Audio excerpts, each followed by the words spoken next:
Hello, my name is Leigha Smith. I'm a sophomore at Cincinnati Christian University. I am an early childhood education major. And I'm Trevor Williamson. I'm a junior at Cincinnati Christian University, and my major is adolescent young adult social studies education. This is our podcast about all year-round schooling. I am for it. And I'm against the idea of having year-round schooling. With all year-round schooling, you still go to school for 180 days.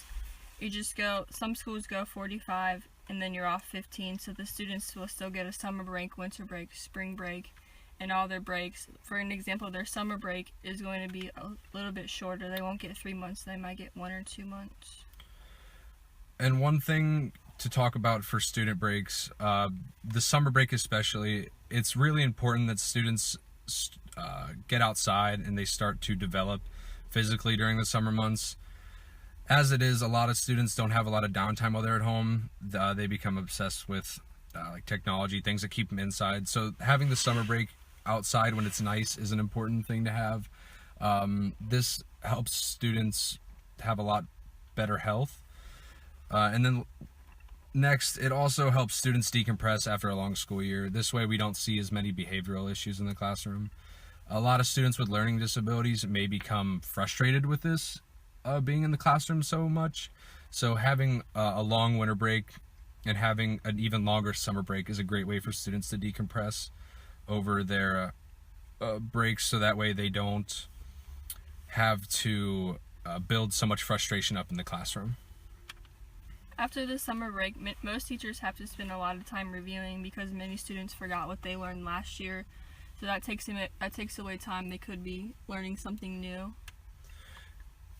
Even with smaller breaks, even if they are a week or two, so students are still going to need a refresher in the classroom. So teachers are going to have to recap what they've learned or what they've taught to make sure that students are comprehending it.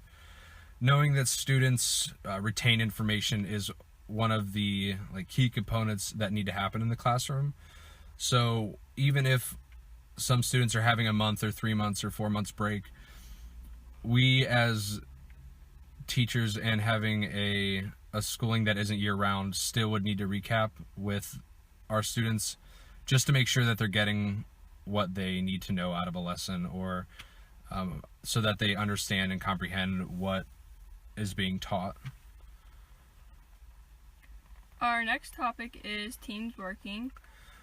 So this is one that is really important.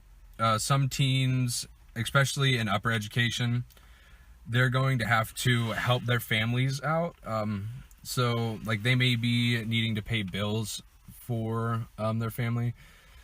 In some other cases, some teens need to start working in high school so they can start building a college fund. Not everybody has the financial situation to where they are able to just go to college.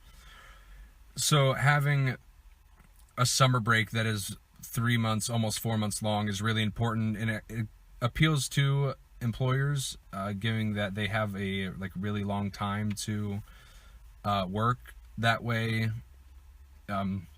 it brings a sense of stability to a job position, knowing that somebody's going to be there for a quarter or a third of a year. So having those students, their schedule is more open than students who do go to school year round. That way, their jobs, they appeal more to employers, so they'll be able to be hired at that position.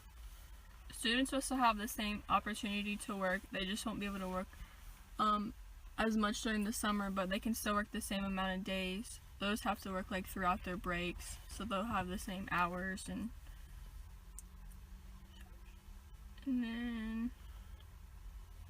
And then our next topic is the daycare cost decrease. If students go to school during the summer, the parents won't have to pay as much money, so they can spend money on different vacations more, or other things that the family wants to do. They'll have to, during the school year though, they'll have to find a daycare to watch their kids. But having students in school more, the parents won't have to pay for daycares, but schools will have to pay more.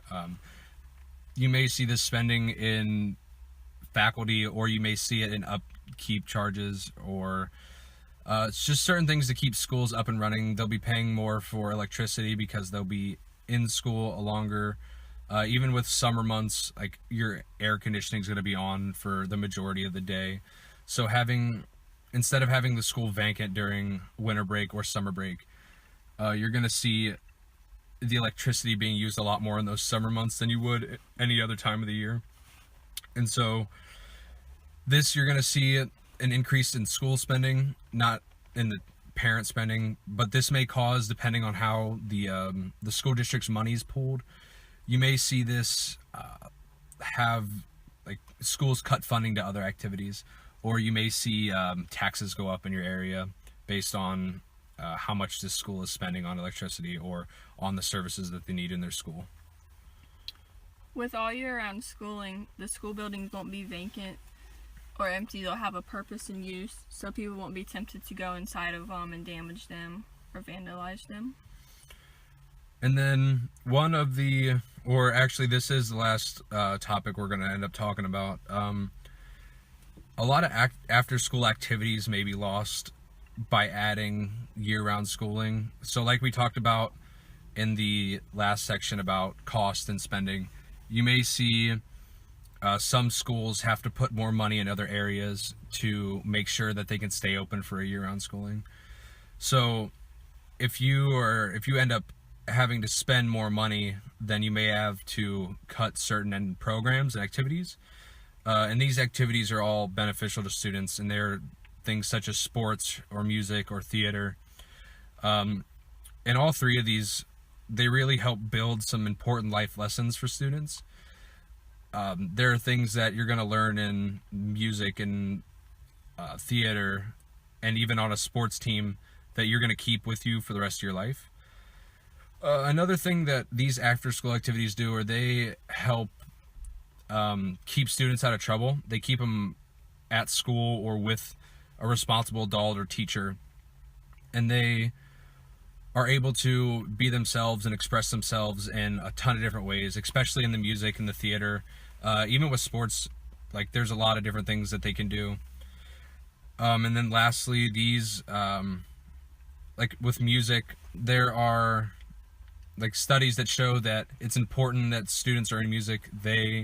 Music can help students with their like mathematical progress and retaining mathematical information, because a lot of music has to do with counting.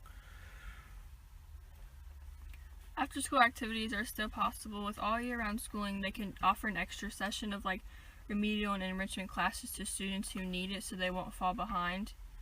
And then for the summer breaks, summer camps and activities and vacations are still possible.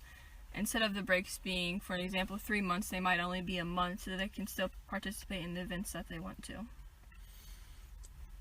And all right, thank you guys for listening to our podcast.